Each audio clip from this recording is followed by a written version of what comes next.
Sir, Pakistan से खबर है और धुरंधर, एक नया धुरंधर। अब ये कौन है धुरंधर, ये सवाल चल रहा है। भारत के दुश्मनों का पाकिस्तान में एक एक करके खात्मा हो रहा है। आतंकी हमजा बुरहान पीओके की राजधानी मुजफ्फराबाद में मारा गया। हमजा बुरहान आतंकी संगठन अल बदर का कमांडर था, भारत का मोस्ट वांटेड टेररिस्ट था। नवंबर 2020 में पुलवामा में सीआरपीएफ कैंप में ग्रेनेड अटैक करवाया था। मुजफ्फराबाद में अज्ञात हमलावरों ने उसे गोली मार दी। हमजा ने जान बचाने के लिए अपनी गाड़ी से उतरकर भागने की कोशिश की, लेकिन अटैकर्स ने उसे भागने का मौका नहीं दिया और उसे गोलियों से छलनी कर दिया। मौके पर ही हमजा की मौत हो गई। तस्वीरें सामने आ चुकी है, मौत भी चुपचाप आ गई है। कातिल कौन है ये अभी तक नहीं पता चल पाया है, इसलिए मैंने कहा कि एक और धुरंधर आ गया है। अब ये धुरंधर कौन है जो गेम ओवर करके चला गया? सचिन जी, नहीं देखिए, ये चाहे कनाडा से लेके यहाँ पे आपके पाकिस्तान में कश्मीर में हो, बहुत सारे जो एंटी इंडिया टेररिस्ट हैं उनकी संदिग्ध तरीके से हत्या हो रही है। पता नहीं अब इसमें किसका हाथ है नहीं है, लेकिन इस तरह की घटनाएं भारत के हित में है। ऐसी घटनाएं और बढ़नी चाहिए और भारत सरकार को संज्ञान में लेना चाहिए कि इस तरह की घटनाएं कौन कर रहा है। क्या आपसी विवाद में मारे गए हैं या इसके पीछे निश्चित तौर पे कुछ वैश्विक और भारत के हितैषी लोग भी हैं। तो ये सही घटना है। और देखिए, एक पैटर्न आया है कनाडा से लेके, और इस पे बहुत सारे जो मानवाधिकार के लोग हैं उनको चिंता भी सता रही है। कारण ये है कि जब आपके बगल में या ऐसे देशों में जो लोकतंत्र के नाम पे एंटी इंडिया टेररिस्ट को, पॉलिटिकल वॉइसेस को नहीं, जब प्रोटेक्ट कर रहे हैं, उनका खात्मा इस तरह का जैसे भी हो, यहाँ पे मीन्स मैटर नहीं करता है, एंड मैटर करता है। और ये दिखाता है कि निश्चित तौर पे हम लोग एक इनवर्ड लुकिंग कंट्री नहीं है, आउटवर्ड लुकिंग भी है। कि आप वेट नहीं करें कि इस तरह के लोग यहाँ आए तो आपके सुरक्षा कर्मी उनको मारे। और क्योंकि ये जो हमजा बुरहान है, इसके पास जो रिस्पॉन्सिबिलिटी थी वो कश्मीर में रहकर OGW यानी कि ओवरग्राउंड वर्कर्स का पूरा एक नेटवर्क तैयार करने की थी। इसके मारे जाने का हम यूँ कहें कि भारत को फायदा ही हुआ है, बदला पूरा हुआ है तो गलत नहीं होगा। आइए बात जंग की कर लेते हैं, मिडिल ईस्ट की जंग। अमेरिका के राष्ट्रपति ट्रंप ने ईरान पर एक बार फिर बड़े हमले की चेतावनी दी है। ट्रंप ने सोशल मीडिया पर पोस्ट करके लिखा है कि आज रात एक सभ्यता का अंत होगा।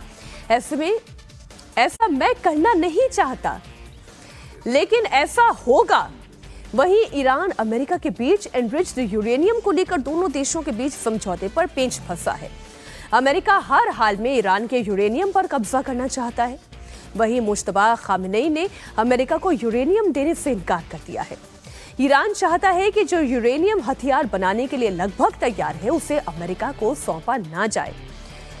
अब डोनाल्ड ट्रंप के इस बयान से हमें घबराना चाहिए, चिंता में जाना चाहिए, या फिर हमें अजीत जी ये सोचना चाहिए तो इनकी तो आदत है कहने की? एकदम मजाक बना दिया है डोनाल्ड ट्रंप ने।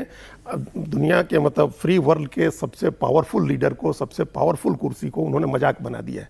और इस मजाक का असर कई दशकों तक पूरी दुनिया देखेगी। ये जो ट्रंप ने किया है अमेरिका के साथ, अमेरिका एक सुपर पावर था, एक रिस्पॉन्सिबल सुपर पावर माना जाता था उसको उसने इतना इररिस्पॉन्सिबल बना दिया है इस तरह की बातें करके। वो अभी ये आखिरी बार जब युद्ध विराम हुआ था, उसके ठीक पहले भी उन्होंने यही पोस्ट लिखी थी कि आज रात सभ्यता का अंत हो जाएगा, और अगले दिन युद्ध विराम की घोषणा कर दी थी। और वो जिस तस्वीर को भी उन्होंने साथ में पोस्ट किया है, ऐसा लग रहा है कि कुछ बहुत बड़ा हमला करने की तैयारी में है। देखिए, अब इसमें क्या है, न्यूक्लियर वॉर होगी। वो इस तरह की चीजें पोस्ट करते हैं। अभी 2-3 खबरें आई हैं ऐसी। उन्होंने एक तो नेतन्याहू के साथ जो उनका झगड़ा है, जो उनका मतभेद है, उसकी खबर भी आ गई कि नेतन्याहू चाहते हैं कि ईरान के खिलाफ लड़ाई जारी रहे, ट्रंप चाहते हैं कि इसको खत्म करें, हम लोग वार्ता करके इस बात को निपटाएं। दूसरी खबर अमेरिका की खुफिया एजेंसीज ने जो दी है वो ये है कि ईरान बहुत तेजी से युद्ध के बाद अपने पहले की क्षमता से ज्यादा क्षमता से मिसाइल और ड्रोन बना रहा है। तो ये भी अमेरिका के पास खबर है। इनरिच्ड यूरेनियम उसके पास 400 किलो है, जिसमें 60% से ज्यादा इनरिच्ड यूरेनियम है उसके पास, जो वेपन ग्रेड यूरेनियम बोलते हैं। तो वो भी उसने तैयार कर लिया है। तो ये तय मानिए कि ऐसी स्थिति में उसके पास हथियार तैयार है। इनरिच्ड यूरेनियम में हथियार बनाने का अमेरिका अटैक नहीं कर सकता है। अगर वो अटैक, और इस तरह का अटैक जो कह रहे हैं कि हम सभ्यता नष्ट कर देंगे, उस अटैक की बात तो एक मजाक है। इस तरह का कोई अटैक नहीं होगा। अभी इनके बारे में खबर आई थी कि 5 महीने में इनका परिवार 2700 ट्रेडिंग किया है, जिसमें 800 करोड़ रुपए की कमाई हुई है। करोड़ों की कमाई। रोज आप शेयर मार्केट गिरवाते हैं, उठाते हैं, खरीद कराते हैं, क्रिप्टो करेंसी करते हैं। नहीं तो वो अपने फैमिली की तो पॉकेट भर रहे हैं। बिल्कुल, उसी अपने दोस्तों के भी, अपनी फैमिली के, अपने दोस्तों के भी, अपने जो व्यापारिक साझेदार हैं उनको भी, आपने पाकिस्तान में जिन लोगों को व्यापारिक साझेदार बनाया है उन लोगों को भी, आप सबका आपने बिजनेस बना दिया जंग को। वॉर को आपने एक बिजनेस बना दिया। आप ये कह रहे हैं, प्रिडिक्ट कर रहे हैं कि वॉर नहीं है, मतलब न्यूक्लियर वैसा हमला कोई war नहीं होने होगा। वाला है कि ईरान को आप खत्म कर देंगे। ईरान खत्म नहीं होने जा रहा है।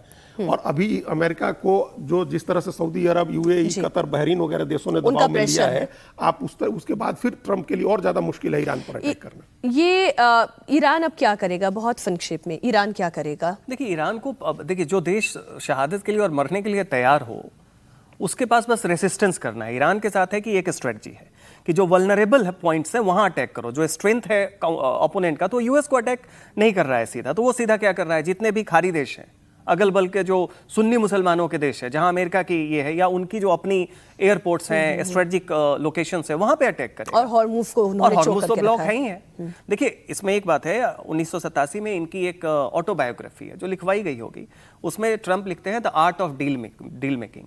उसमें लिखते हैं कि डील मेकिंग मैं किक के लिए करता हूं, और उसमें स्ट्रेटजी क्या है कि हमेशा लगातार अनिश्चितता बनाए रखो। रियल एस्टेट में इन्होंने यही किया।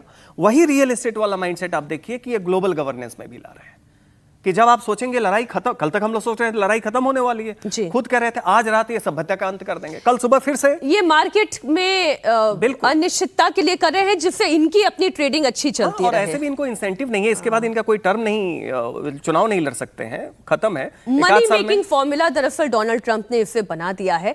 आज दमदार 10 में इतना ही, इसी नोट पर खत्म करते हैं। बहुत शुक्रिया सचिन जी आपका भी, अजीत जी आपका भी हमारे साथ जुड़ने के लिए।